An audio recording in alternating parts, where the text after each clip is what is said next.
Sa isang eksklusibong panayam, binuksan ni Dustin, na tinaguri ang Chinito Boss Cup ng Quezon City, mula sa Pinoy Big Brother, PBB, ang iba't ibang aspeto ng kanyang buhay, mula sa kanyang personal na relasyon, pagharap sa mga kritisismo, hanggang sa kanyang matagumpay na pagninegosyo. Ibinahagi ni Dustin na bagamat hindi pa sila opisyal na magkasintahan ni Bianca De Vera, aktibo niya itong nililigawan at labis niyang pinahahalagahan ang tunay na pagkakaibigang nabuo sa loob ng PBB House. Aniya, si Bianca ay isang pambihira, mabait, matalino, at balanse sa kanyang seryosong personalidad. Nakilala na rin niya ang mga magulang ni Bianca na nagpayo sa kanya na alagaan ang dalaga. Hindi rin inatrasan ni Dustin ang pagtalakay sa mga batikos na kanyang natanggap, lalo na patungkol sa kanyang pagiging emosyonal at pagiging controlling o masyadong mapagkompetensya sa PBB. Inamin niya na emosyonal siya, ngunit wala siyang pinagsisisihan sa kanyang mga naging kilos sa loob ng bahay, at itinuturing niya itong mahalagang aral. Ibinunyag din niya kung paano naapektuhan ng kanyang mga magulang ng mga pambabatikos. Sa usapin naman ng negosyo, ibinahagi ni Dustin ang kanyang pinagmulan bilang breadwinner ng pamilya. Ikinwento niya kung paano siya nahikayat na magsimulang magtrabaho sa murang edad dahil sa pagsubok sa pinansyal at pagkalugi ng kanilang mga negosyo. Detalyado niyang isinalaysay ang kanyang mga unang pinagkakakitaan, tulad ng pagbebenta ng candy at segunda manong sapatos, at ang kanyang karanasan bilang cameraman sa isang photo booth company. Proud ding inilahad ni Dustin ang tungkol sa kanyang restaurant, ang Iraya, na ang ibig sabihin ay, paborito ng kapalaran, sumasalamin sa kanyang paniniwala sa mga hindi inaasahang biyaya. Paliwanag niya, siya ang pangunahing shareholder at operator ng Iraya, kasama ang isang chef at iba pang investors bilang partners. Mayroon din siyang plano para sa hinaharap na negosyo kasama si David, ang kanyang matalik na kaibigan at mentor sa pagnenegosyo. Para sa mga kabataan at nagnanais na pumasok sa larangan ng sining, nagbigay ng payo si Dustin. Hinimok niya ang mga kabataang negosyante na magsimula kahit may posibilidad na mabaigo, dahil ang mga pagkakamali ay itinuturing niyang oportunidad para matuto. Para naman sa mga aspiring artist, binigyang diin niya ang kahalagahan ng pasensya at pagkahilig sa ginagawa, dahil hindi madali ang showbiz at madalas ay kinakailangan ng alternatibong pagkukuhanan ng kita. Sa huli, tinalakay din ni Dustin ang usapin ng obligasyon ng mga anak sa kanilang magulang. Ibinahagi ang kanyang pananaw na ang pagtulong sa pamilya ay isang biyaya at ang mga magulang ay laging nagsisikap na ibigay ang pinakamabuti para sa kanilang mga anak. Well, inside the PBB, syempre nabuo yung niya ni Bianca, kaya meron ng Das Bia. So, syempre alam mo naman pag mga nanonood yung mga tao ng PBB, kinikilig agad sila pag merong naila-love team. Tapos nag-click naman kayo. So, love team lang ba yun? May kasamang puso? Nung nasa loob kami ng bahay ni Kuya, wala talagang love team, Ma'am Oji.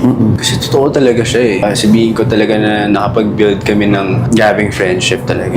Naging sandalan talaga naman yung isa't isa. Kasi ang hirap eh. Parang, kumbaga, si Bianca na rin talaga yung tumulong sa journey ko para mapagaan. Kasi ang hirap talaga sa bahay ni Kuya. Nakakapagod, ang daming challenges na mararanasan. Pero sobrang swerte ko na nandyan si Bianca talaga. At hindi lang yung love team talaga eh. Pero sa amin talaga, na-build talaga siya from scratch. So, paglabas yun ng bahay ni Kuya, itinuloy mo na? Kasi, Itinuloy mo na yung panliligaw o kayo na ba? hindi ba kami? Hindi pa kayo. So, when you say hindi pa kami, kasi nanliligaw pa lang ako. Ako excited ako mapunta ako doon sa point na liligawan ko siya. Pero ngayon, ayoko lang talaga mawala yung nabuo namin sa loob ng bahay ni Kuya. Yun lang yun. So, wala pang label. Wala pang name. Okay. So, happy ka lang being with Bianca? Sobra. So, kasi nga nung Star Magic Games, kayong magkasama. Yeah, you were there also. Oo. So, makakabalita ba kami someday o yung mga fans nyo na magkakaroon kayo ng project? Kahit magkahiwalay kayo ng network? Hopefully. May maraming balita or madami rin naman pinipitch sa amin. May chance naman daw since BBB nga nangyari. So, siguro may chance din na mag-collab ulit ng project. Meron naman daw, series daw. So, yun ang abangan ng mga fans nyo. Yeah. So, sa ngayon, walang ibang nililigawan o kinikita na girls si Dustin. Wala. And you want to assure the fans. Not to assure them lang, pero ako talaga, to be honest, super rare for me makakita ng ganong tao, kagaya ni Bianca. So, hindi ko na yan sasayangin. When you say super rare, ano ba pagkakaiba ni Bianca sa ibang mga girls na nakilala mo? Number one, super happy talaga ako pagkasama ko siya. And sobrang bait rin talagang tao ni Bianca. Sobrang talino. Never ako na-bore pagkausap siya. Dami kong napupulot na knowledge. Magkaiba kasi kami ng personality eh. Interesting na parang may iba siyang perspective sa life. Kumbaga ako, more on sa serious side ako eh. Sa negosyo, sa career, ganyan. Siya, andyan siya to be serious din. Pero mas kaya niyang tumawa, have fun. So ako na tutuwa ako kasi nababalanse nga ako. Pag sobrang seryoso ko naman, sasabihan niya lang, huwag ka masyadong seryoso.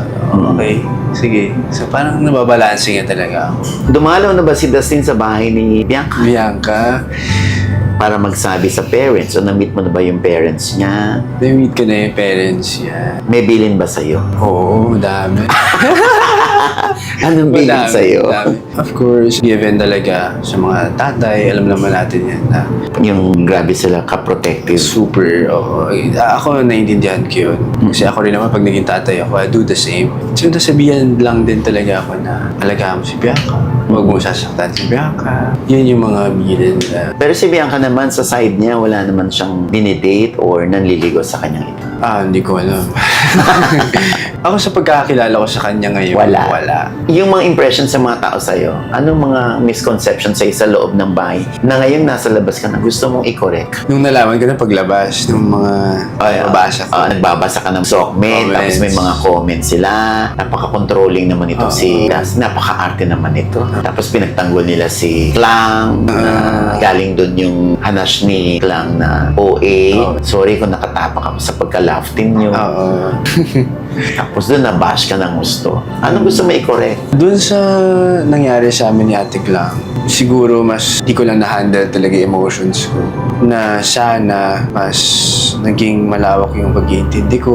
Kasi sa bahay talaga ni Kuya, hindi mo talaga siya matatakasan. If malungkot ka talaga. Hindi mo pwedeng tumawag sa isang kaibigan mo na, tara, labas tayo. Ano tayo? Kasi malungkot ako. Hindi pwede. So, sana na lang mas na-control ko yung emotions ko. Pero at the same time, sobrang nasaktan lang rin talaga ako nung time na yun for Bianca. Sinasabi nila ngayon na parang OA nga, ganyan. Wala ganun talaga ako. Emotional kasi talaga ako, Ma'am Oji. Hindi ko naman din yun itatanggi. Emotional talaga akong tao. Kahit sa family ko, sa mga friends ko. Sa friends ko, clingy nga ako eh. Lagi akong nag-aaya. Kapag bawal sila, nagtatampo pa ako, ganyan. Emotional talaga ako. Pero ang magandang side naman nun, pag nagmahal din ako, mahal din talaga. Totoo. Totoo din talaga. Genuine din talaga. So, ano yung mga nagawa mo sa loob na sana hindi ko pala ginawa? To be honest, Mama Oji, wala akong regrets eh. Kasi pumasok talaga ako doon ng walang plano. Papakita ko lang talaga kung sino ako. Tapos ngayon, na nababasa ko na yung mga feedbacks nila sa journey ko sa loob ng bahay ni Kuya, parang gusto ko nga sabihin na hindi naman talaga ako perfect. Hindi ko naman din sinabi na ako si Dustin Yu, ang perfect boy ng Quezon City. Hindi naman eh, di ba? Kaya riringgan mo yung mga bashers mo